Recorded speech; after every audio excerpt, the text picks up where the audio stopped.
Where do we begin?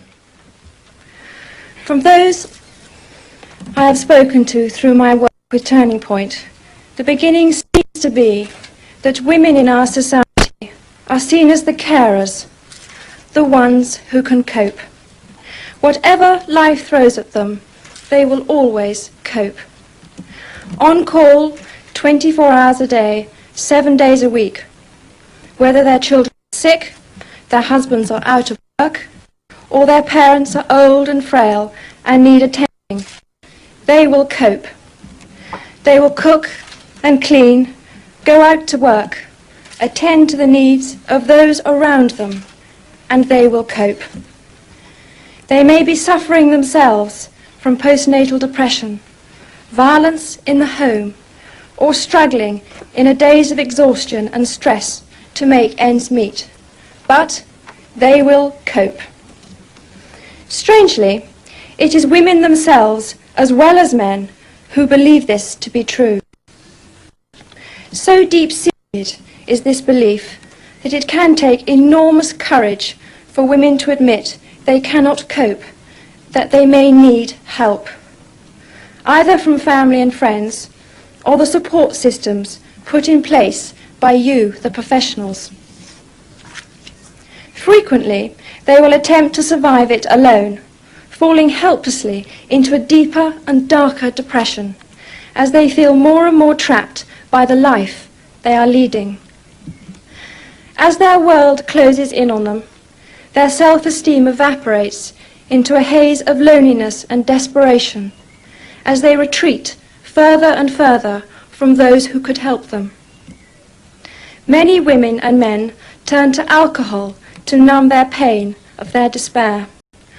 But because it is seen in women as less acceptable to admit to a dependence on alcohol, it often goes unnoticed.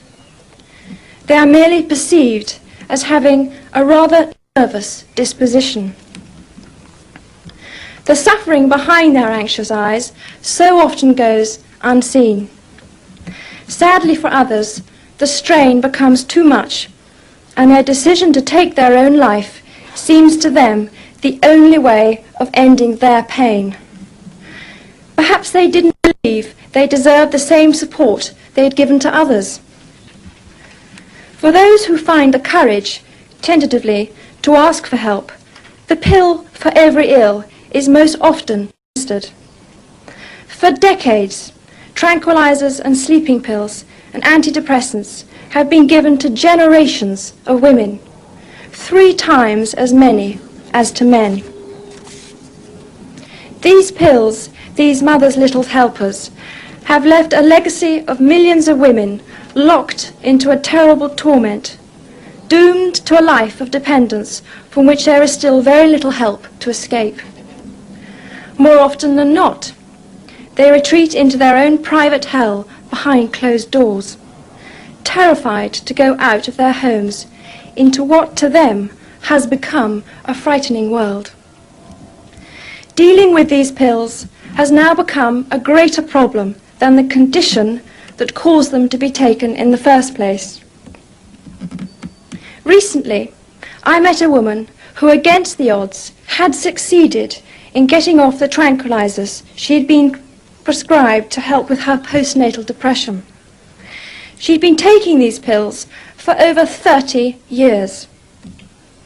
Giving herself permission to give them up had not been easy, but with specialist help, she had won. Her biggest realization was that during those years, she had completely lost touch with her own identity. She had now discovered that she was no longer the person others believed her to be. The drugs had closed her down. They had managed to turn her into an anxious zombie. At last, she was now able to learn how to live again and become the person she was born to be. Whether these drugs were given in a genuine attempt to help, or whether they were offered as a means of making her more tranquil and acceptable to those around her, the effect can be the same. These pills will tend to make a woman more passive, to help her conform to the norm. But whose norm is it? Isn't it normal not to be able to cope all the time? Isn't it normal for women as well as men to feel frustrated with life? Isn't it normal to feel angry and want to change a situation that is hurting? Perhaps we need to look more closely at the cause of the illness rather than attempt to suppress it. To accept that putting a lid on powerful feelings and emotions cannot be a healthy option. That to offer women the opportunity to explain their predicament sooner could be a far more effective use of limited resources, rather than wait until their strength to survive has been sapped.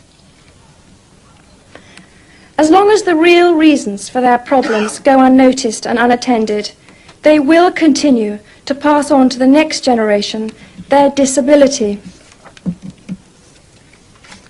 If we, as a society, continue to disable women by encouraging them to believe they should only do things that are thought to benefit their family, even if these women are damaged in the process, if they feel they never have the right to do anything that is just for themselves, if they feel they must sacrifice everything for their loved ones, even at the cost of their health, their inner strength, and their own self-worth, they will live only in the shadow of others, and their mental health will surely follow.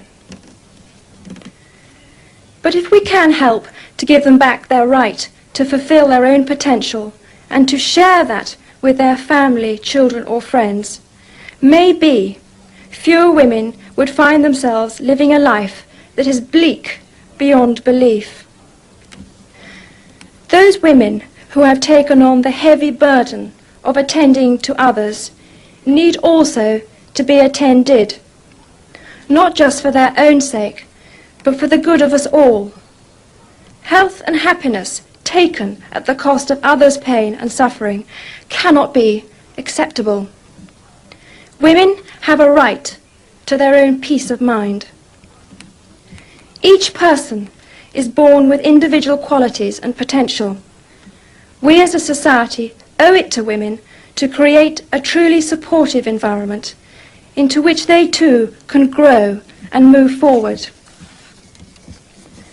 But if we are to help the quiet, desperate lives lived behind closed doors by so many women, they need to know for certain that they are not alone, that real support and understanding is there for them.